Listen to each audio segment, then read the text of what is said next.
시편 58편 1절 11절 함께 교독하시겠습니다. 제가 먼저 1절 읽겠습니다. 통치자들아 너희가 정의를 말해야 하거늘 어찌 잠잠하냐. 인자들아 너희가 올바르게 판결해야 하거늘 어찌 잠잠하냐.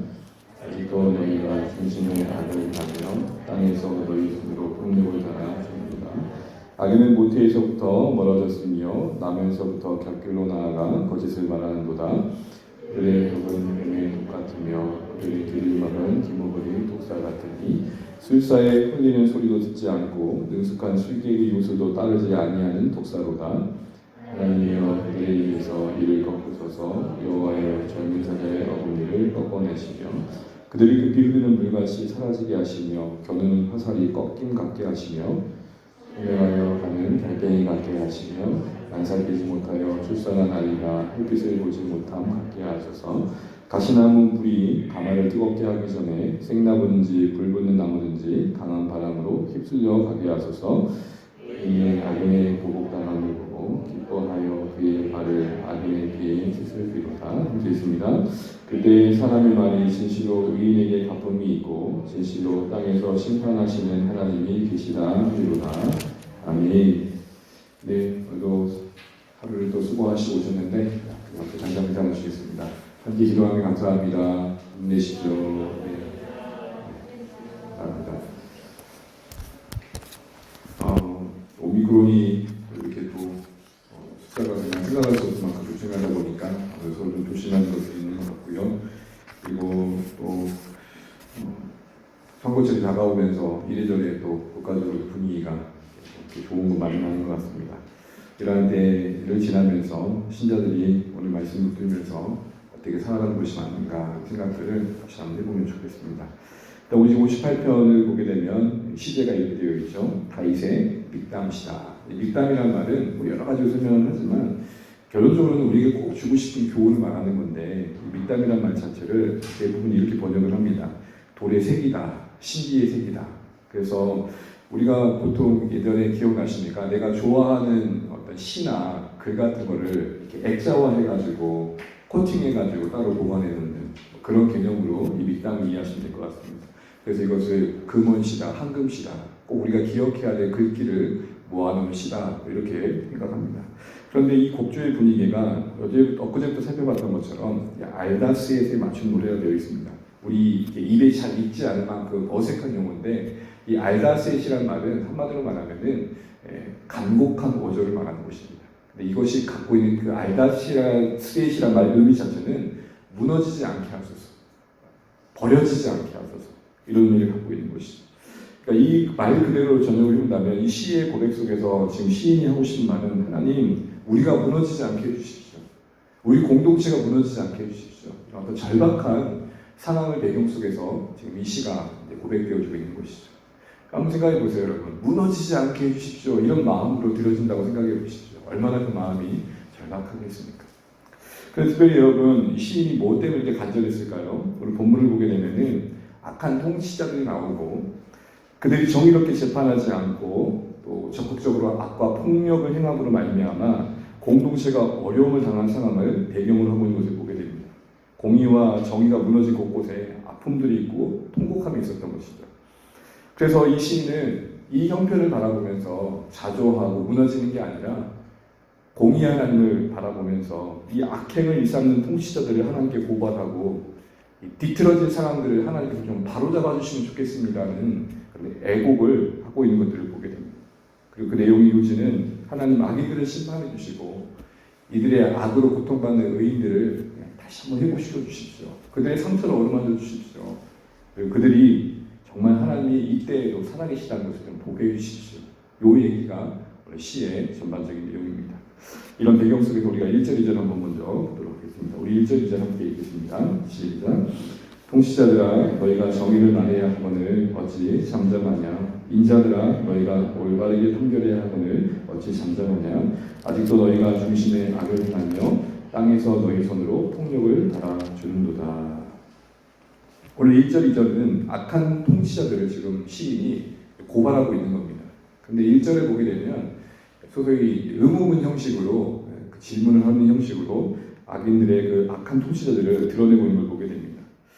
어찌 잠잠하냐, 어찌 잠잠하냐 이 말이 거듭 반복되면서 통치자들이, 특별히 재판을 행하는 그 지도자들이 마땅히 말해야 될 정의에 대해서 침묵하고 있고 마땅히 실행해야 될 공의에 대해서 묵묵부답으로 가만히 있는 것들을 지적하고 있습니다. 2절에는 그들 중심에 있는 악이 있고 그것이 적극적으로 그 땅을 폭력으로 강포하게 채워갔음을 말하고 있는 것이죠. 마음속에는 악을 계획하고 그 계획대로 세상에 악을 행하는 자들도 드러내고 있습니다. 그러면 한 나라가 도덕적으로나 뭔가 윤리적으로 그 수준을 측정할 수 있고 척도라고 할 만한 것들이 있다면 아마 법정일 것입니다. 그 나라의 법정에서 공의가, 정의가 그대로 드러나고 있다면 그래도 그 나라는 소망이 있다 할 것이죠.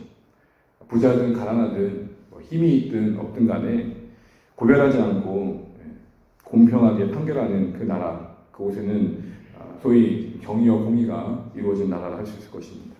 근데 오늘 이 다윗이 지켜보고 있는 이 시기가 언제인지는 모르지만 적어도 지금 이 고백이 이루어지는 상황 속에서 당시의 통치자들, 그러니까 나라가 있으면 곳곳에 지도자들이 있었을 거 아닙니까? 그들이 선한 영향력보다는 악한 영향력을 끼치고 있고 그로 인해서 아파하는 자들이 너무 많았다는 것입니다. 그들을 고발하면서 그들을 좀 더 강조하기 위해서 3절부터 5절은 그들을 비유적으로 표현합니다. 먼저 3절 한번 읽어보겠습니다. 3절입니다. 악인은 모태에서부터 멀어졌으며 나면서부터 곁길로 나아가 거짓을 말하도다. 이들이 지금 당장 이렇게 포악을 행하고 있지만 사실은 그들은 모태에서부터 그랬다라고 얘기합니다. 이 말은 죄의 뿌리가 그만큼 깊다는 것이죠. 이들이 악을 행하는 데 있어서 지금 이 모습이 이때 이런 게 아니라 옛날 모태에서부터 하나님께서부터 멀어졌고 곁길로 갔고 거짓을 행했다는 그 고발 속에서 이들은 태어날 때부터 이 약한 본성을 행했다고 말하고 있는 것입니다. 그러니까 이게 참 얼마나 심각한 문제입니까? 그러니까 지금의 문제만을 얘기하는 게 아니라 어렸을 때부터 태어날 때부터 악에 물들어가지고 그것이 지금은 자연스럽게 드러나게 되었다 이 얘기를 하고 있는 것이죠. 그래서 서슴없이 악을 행하는 자리에 서 있게 되었다라는 것입니다. 그러니 이것이 잠깐의 어떤 악이 아니라 그들 안에 뿌리 깊이 박혀있는 악임을 말하는 것입니다. 뭔가를 개혁해 나갈 때 참 쉽지 않을 때는 그 뿌리가 진짜 깊을 때입니다. 표면적으로 보면 이거 뭐 제도만 조금 바꾸면 될 줄 알았는데 그 안에 까보니까 이제 파도 끝이 없을 때가 있잖아요. 바로 그걸 말하는 것입니다. 그러면서 그들을 뭐에 빗대고 있냐면 독사에 빗대고 있는 걸 보게 됩니다. 우리 4절 한번 읽어보겠습니다. 4절입니다. 그들은 독은 뱀의 독 같으며 그들은 길을 막은 기머거리 독사 같으니 독사에 빗대고 있는 것이죠. 마치 독사가 치명적인 독을 붓고 있듯 이 악인들은 그 안에 사람들에게 치명적인 해를 끼칠 악한 생각들을 품고 있더라는 것입니다. 그리고 그 악한 영향력들로 사람들에게 해를 끼치는 모습을 지금 독사에 빗대어서 설명하고 있는 것입니다. 그리고는 4절 후반절에 그렇게 말합니다. 그들은 독사는 독사인데 어떤 독사라고 그럽니까? 기머거리 독사. 여러분 이런 말 들어보셨어요? 독사인데 기머거리 독사. 그러면서 그들이 기머거리 독사 같으니 하면서 어떠한지를 5절에 얘기하고 있는데요. 우리 5절 한번 읽어보겠습니다. 시작. 술사의 흘리는 소리도 듣지 않고 능숙한 술객의 요술도 따르지 아니하는 독사로다. 이 독사가 코브라라고도 얘기할 수는 없겠지만 여러분 가끔 그런 장면 보죠. 이렇게 어떤 사람이 이렇게 피리를 불면 이 뱀이 거기 맞춰가지고 이렇게 들어갔다 나왔다 들어갔다 나왔다 하는. 근데 만약에 그 피리에 요술 부리는 그 사람에게 능숙한 그 사람에게 통제가 되지 않는 뱀이 있다고 생각해 보시죠. 얼마나 위험하겠어요. 진짜 오래전 일이고 저도 국민학교 때 일인데 한 넓은 공터에 서커스단이 들어오고 막 그러더니 사람들이 막 몰려가는 거예요. 근데 거기에 약을 파는 분이 계셨어요. 결국 약을 파는 건데 사람들이 이제 이렇게 호객행위 하려고 큰 눈구름 이런 거를 이렇게 가져왔었어요. 그때 그걸 보여주고 덮어놨던 거 결국 드러났을 때 본 건데 이거 덮어놓은 걸 드러내기 전에 했던 멘트가 있었어요. 애들은 가. 혹시 뭐 애들은 가. 네. 그래서 앞에서 막 공연을 하더니 뭔가 보여줄 것 같은 얘기하면서 다 눈구름이 입어하는. 근데 이제 뭐 위험하니까 갈아입겠죠. 그때 생각이 좀 나는 것 같은데 그만큼 이 뱀이라는 게 갖는 그 위협적인 그런 어떤 위협적이잖아요. 근데 그 위협적인 게 통제가 되지 않으면 얼마나 더 위협적이겠어요. 여기서 우리는 이 시인이 고발하는 내용 속에서 이 악인들이 왜 악인일 수밖에 없는가를 보게 돼요. 그건 뭐죠? 아예 듣지 않으려고 했다는 것이죠. 지금 통치자들에게 아마 누군가는 권면했을 거예요. 당신들의 위치와 역할이 직무가 참 중요합니다. 그러니까 바르게 해야 될 것입니다. 주변 사람과 경고도 했을 거고 또 책망도 했을 거고 또 권면도 하고 뭔가 요구도 했을 거예요. 근데 문제는 뭐예요? 이들이 듣지 않았다는 거예요. 그 어떤 설득의 방법도 통하지 않았다는 거예요. 그 어떤 선한 충고도 통하지 않았다는 거죠. 그 어떤 고통스러운 탄원에도 길을 닫았다는 거예요. 얼마나 답답해요. 여러분 주변에 이런 지도자들이 있다고 생각해 보세요. 이런 위정자들이 있다고 생각해 보세요. 얼마나 깝깝합니까? 우리에게도 적용을 해본다면 누군가가 악해졌다면 그만큼 듣지 않고 있기 때문인 것입니다. 우리가 어느새부터 냉혹해져 있고 뭔가 사람이 믿는 사람 같이 안아주고 있다면 그 이면에는 듣지 않음이 있는 것입니다. 김어울의 독사가 남 얘기가 아니라 우리가 될 수 있는 거예요. 어느새 우리 안에 악한 말이 쏟아져 나오고 있고 뱀이 그 독을 쏟아내듯 우리가 뭔가 다른 사람의 상처 주는 말을 심하게 하고 있고 내가 그 말을 하는지도 모르고 하고 있다면 어느새 냉랭해져 있다면 우리가 어느새 김어울의 독사와 다를 바 없는 위치에 있다는 것이죠. 누군가가 자신의 말씀에 붙들어 매고 또 그 말씀을 살아내고 또 말씀을 살아낼 수 있도록 도와주고 있다면 그 사람은 기본적으로 그 마음에 열린 마음이 있는 사람인 것입니다. 오늘 이런 악인들의 모습에서 그것을 생각해 보게 되는 것이죠. 그러면서 6절부터 9절은 이제는 이 악인들을 하나님께 맡기고 있는 다윗의 모습을 봅니다. 그 악인들의 심판, 그 악한 통치자들을 하나님께서 다루어 주시기를 간구하는 내용이 6절부터 9절에 나옵니다. 우리 6절 한번 읽어보겠습니다. 시작. 하나님이여 그들의 입에서 이를 꺾으소서 여호와의 젊은 사자의 어금니를 꺾어내시며. 여기에 이와 어금니라는 표현은 힘을 상징합니다. 여러분 맹수가 그 이를 드러내어서 이렇게 젊은 사자가 어금니를 드러내는 그 힘을 상징하고 그걸 통해서 동물을 잡아먹는 것처럼 이 이와 어금니는 악한 통치자들의 포악한 도구, 그 힘을 말하는 것입니다. 근데 그거를 제거해달라고 기도합니다. 7절입니다. 그들이 급히 흐르는 물같이 사라지게 하시며 겨누는 화살이 꺾임 같게 하시며. 이 표현도 보게 되면 급히 흐르는 물이라는 것은 늘 고요히 이렇게 계곡을 치운 물이라기보다는 그 계곡이 말라 비틀어져 있었는데 어느 비가 와가지고 한번 확 치우고 지나가는 그럴 때 말하는 거예요. 여러분 그거를 계절천이라고 그러잖아요. 그거 보셨죠? 그 동네 같은 데 보면 평소에 물이 없다가 비 한번 왔다가 쫙 하면은 그리고 그냥 언제 그리냐는 듯이 쭉 줄어들어 있는 모습. 바로 그걸 얘기하는 겁니다. 그것처럼 사라지게 해달라 얘기하고 있는 거고 화살 꺾임 같게 해달라는 거예요. 화살을 당겼는데 그 화살이 제 역할을 못하고 꺾이게 해달라고 말하는 것입니다. 이 모든 것들은 악을 계획하고 실행하는 그들의 의도가 실현되지 않게 해달라고 얘기하는 겁니다. 8절에도 그런 비슷한 내용이 나옵니다. 우리 8절 한번 읽어보겠습니다. 소멸하여 가는 달팽이 같게 하시며 만삭되지 못하여 출생한 아이와 햇빛을 보지 못한 같게 하소서. 소멸하여 가는 달팽이도 바로 그들의 악의 존재가 사라지게 해달라는 것이고 무엇보다도 만삭되지 못하여 출산한 아이가 햇빛을 보지 못한 것 같게 해달라는 것은 조상된 아이가 살지 못하는 것처럼 그들이 존재 자체가 하나님 앞에서 사라지게 해달라고 이렇게 얘기를 하고 있는 것입니다. 그리고는 9절에 이런 얘기를 합니다. 9절 한번 읽어보겠습니다. 가시나무 불이 가마를 뜨겁게 하기 전에 생나무든지 불 붙는 나무든지 강한 바람으로 휩쓸려 가게 하소서. 가마를 뜨겁게 데펴 그 안에 물을 끓는 것이 악을 행하는 것에 빗대어 본다면 가마가 그러니까 악인들을 상징하는 거죠. 그 물을 데피는 불을 지피는 그 어떤 나무도 없어지게 해달라고 얘기하는 것은 그들이 하고자 하는 일들이 실행되지 않게 해주십시오. 그들이 하고자 하는 계획들이 실현되지 않게 해주십시오. 이 얘기를 하는 겁니다. 정리하자면 6절부터 9절의 한마디로 하나님 악인들의 힘을 제거하시고 그들이 하려고 하는 그 악들을 실현되지 않게 해주십시오. 이렇게 얘기하고 있는 것입니다.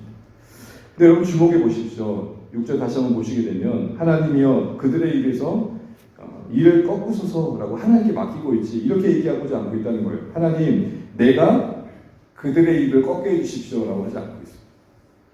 하나님 내가 그들을 없애게 해주십시오라고 하지 않고 있다. 미묘한 차이인 것 같지만 다윗은 지금 하나님께 맡기고 있는 상황들을 보게 됩니다. 여러분 신자들이 이 땅에 악을 보면서 할 수 있는 분명 액션들이 분명 있을 겁니다. 그러나 그 자체와 대항해가지고 싸우는 것도 사실은 하나님 방법으로부터 멀어질 수가 있습니다. 우리는 신원하시는 하나님께 맡길 수 있어야 될 것입니다. 물론 그것이 무력해 보이고 때로는 그것이 마치 비겁해 보일 때도 있을지 모르겠지만 하나님의 방법은 그게 아니라는 것이죠. 어느 때나 그 자체와 대항하다가 또 다른 악이 되는 경우를 우리가 보게 됩니다. 다윗이 이렇게 기도하지 않았으면 보십시오. 하나님, 내가 그들의 어금니를 꺾게 해주십시오. 하나님, 내가 그들의 일을 꺾게 해주십시오. 이렇게 기도한 게 아니었다는 것입니다. 거듭 말씀드리지만 우리가 이 악한 통치자들을 향한 이 심판이라는 강구를 보면서 정말 온전히 공의로우신 하나님을 신뢰하고 신원하시는 하나님께 맡길 수 있는 믿음이 필요하다는 것을 배우게 됩니다. 그러면서 이제는 이 맡김이 어떠한 소망으로 이어지는지 10절, 11절에 나와 있습니다. 10절, 11절 마무리하면서 적용을 해보겠습니다. 한번 읽어보겠습니다. 시작. 의인이 악인의 보복당함을 보고 기뻐하며 그의 발을 악인의 피에서 씻으리로다. 그때 사람의 말이 진실로 의인에게 갚음이 있고 진실로 땅에서 심판하시는 하나님이 계시다 하리로다. 아멘. 아멘. 악인의 피에 씻는다는 것은 오늘 의인들이 승리함을 말하는 거죠. 악인의 피라는 것은 악인들이 이제 패배한 것을 말하고 그 결과물을 가지고 의인들이 기뻐하게 되는 걸 말합니다. 근데 그걸 뭐라고 표현하냐면 악인의 보복당함을 보고 기뻐한다고 말합니다. 보복하시는 하나님, 심판하시는 하나님. 그러면서 11절에 이 말씀이 우리가 소망이 되는 겁니다. 그때에 사람의 하는 말들이 사람들이 말하기를 이렇게 말하는 거예요. 진짜 하나님 살아계십니다. 그때에 사람들이 말하기를 진실로 하나님은 살아계시구나 이 얘기를 한다는 것입니다. 주님께서 이날에 우리에게 속히 주시기를 소망해 봅니다. 정말 하나님이 악인들을 다루시는 것들을 보면서 소위 권성진악의 역사들이 나타나는 걸 보면서 정말 하나님 살아계시구나 볼 수 있는 날들이 우리가 속히 오면 좋겠습니다. 이렇게 심판을 구하고 있는 그리고 그것을 소망하면서 하나님의 일하심을 기대하고 있는 이 시의 내용을 쭉 읽어가면서 우리에게 한번 어떤 적용을 해볼까 생각해 보게 됩니다. 여러분 사실은 이 다윗이 악한 통치자들의 심판을 구하고 있지만 그 목적 자체가 그들이 망한 데 있지 않음을 알아야 됩니다. 오히려 그 목적은 본질적으로는 이 나라의 이 공동체 가운데 지도자다운 지도자들이 일어나면 좋겠습니다. 이런 역설적인 탐원을 담고 있다는 것을 보셔야 됩니다. 성경을 읽을 때 심판 자체로 읽으시면 안 되고 살리고자 하는 마음이 있음을 보셔야 됩니다. 망하게 하려고 심판을 요구하신 게 아니라 어떻게 하면 살릴 수 있을까요? 라는 역설적인 탐원이 이 시 내면 안에 다윗의 고백에 있다는 것입니다. 이거 우리가 어떻게 적용해 볼 수 있을까요? 먼저 우리가 살고 있는 이 시대 지도자들을 기도해 줘야 됩니다. 저들이 하나님을 두려워하고 성경으로 주신 그 권위 아래서 국민들을 잘 섬길 수 있도록 기도해 줘야 됩니다.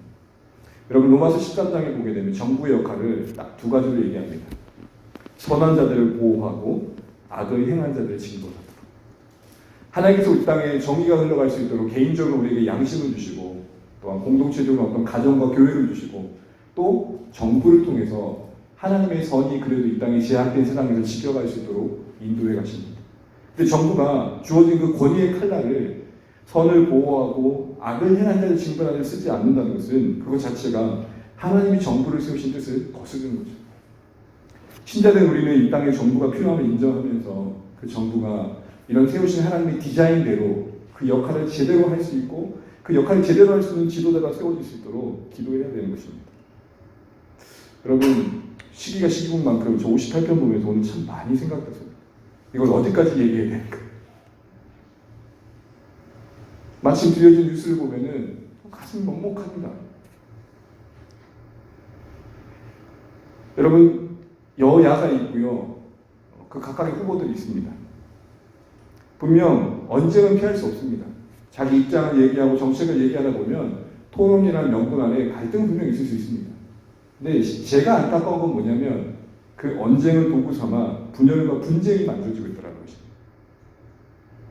건강하게 자신의 입장들을 얘기하고 서로를 인정해주는 성숙함을 보고 배워야 할 다음 세대들이 욕을 배우고 있고 뒤집어 씌우는 걸 배우고 있고 어떻게 보면 요리조리 빠져나가는 걸 배우고 있다는 것 자체가 안타까운 겁니다.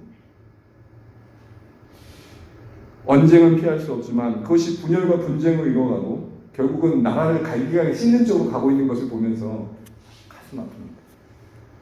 여러분 어떠십니까? 사랑하는 성도 여러분, 저는 지금 여야를 말씀드린 게 아닙니다. 이 땅에 정의와 공의가 실현되는 모습이 뭘까라는 것입니다. 서로의 다름이 어떻게 조화를 이루는지를 보고 배울 수 있는 그런 건강한 정치인들을 얼마나 우리가 보고 있냐 하는 것이죠. 그러면 그냥 그대로 둬야 됩니까? 아닙니다. 부여된 권위가 남용되지 않고 정말 하나님께서 디자인하신 정부의 역할을 잘 감당할 지도자들이 세워지도록 기도해야 되고 그 지도자의 그 역할을 잘 감당할 수 있도록 건강한 감시와 또 권면과 또 의견을 낼 수 있는 자세가 필요한 것입니다. 또한 이 시대의 불공정하고 악으로 뒤틀린 세상은 바로 잡아주시기 기도해야 됩니다. 작금의 상황들, 이 시대의 상황들을 보면 참 먹먹합니다. 정의를 말하고 공의로 재판하도록 주어진 권력들이 남용되어지고 대려 자신들을 위해서 사용되고 있는 모습을 보게 되면 가슴 아픕니다. 정의와 공의를 무너뜨린 세력이 오히려 더 당당한 모습을 보면 더 괴롭습니다. 얼마나 집요하고 얼마나 용이 지도한지 참 보면은 가슴이 아픕니다. 그러나 여러분, 이 뒤틀리고 곧 망할 것 같은 오늘 우리의 하루하루 속에서도 결국 이 모든 것을 바로 잡을 수 있는 분은 우리 하나님이시라는 소망을 신자들은 놓쳐서는 안 됩니다. 과거에 잘못된 지도자들의 통치 아래서 이 땅이 상처를 입고 고통을 겪을 때에 그래도 믿음의 성도들은 이 땅을 위해 눈물을 흘렸습니다. 제가 요즘 청년들을 통해서 보지 못하는 게 뭐냐면 바로 그겁니다. 오해 없이 들어주시죠. 저도 96학번이긴 한데요. 그때만 해도 그래도 나라에 대한 걱정을 했습니다. 저는 그렇지 않지만 어쨌든 술 마시면서라도 이 나라가 이러면 안 된다 얘기는 했는데 요즘 모르겠어요. 요즘 대학생들과 이제 청년들을 보게 되면 상황이 그럴 수밖에 없겠지만 내 앞날에 대한 염두가 많아요. 그래서 동아리도 과도 진로와 취업에 도움이 되는 것 외에는 그렇게 인기가 없어요. 인문학 서적을 펼쳐놓고 사상을 공부하고 신념을 공부하고 윤리를 공부하고 어떻게 하면 건강한 철학을 말할까라는 그런 어떤 논쟁 토의가 없고 그냥 실용만 있는 거예요. 그러니까 실용이 진리인 거예요.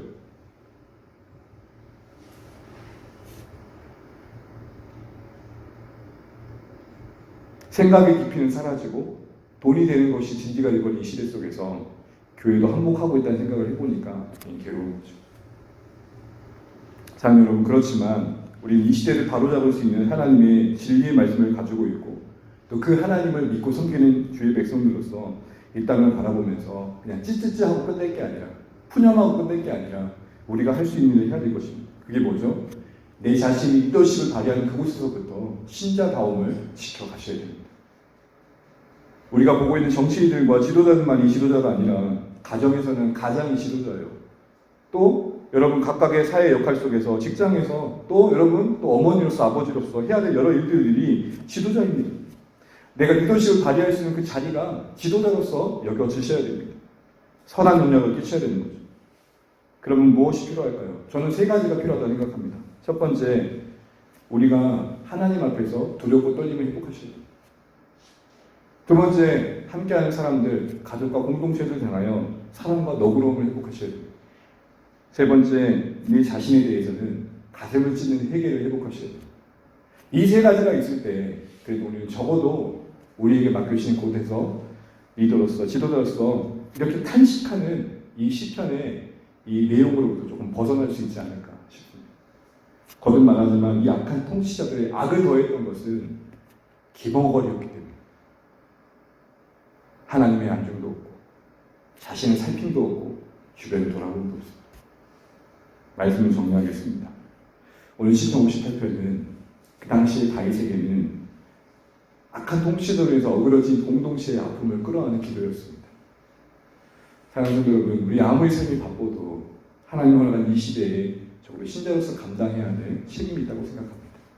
우리 모두가 이 나라를 다 바라볼 수 없지만, 다 감당할 수 없지만 적어도 주어진 기도의 시간들을 통해 나라를 위해 기도하고 지도자들을 위해 기도하고 바로 잡아야 할 세상의 모습들을 가슴 아파하면서 기도해야 되는 것이죠.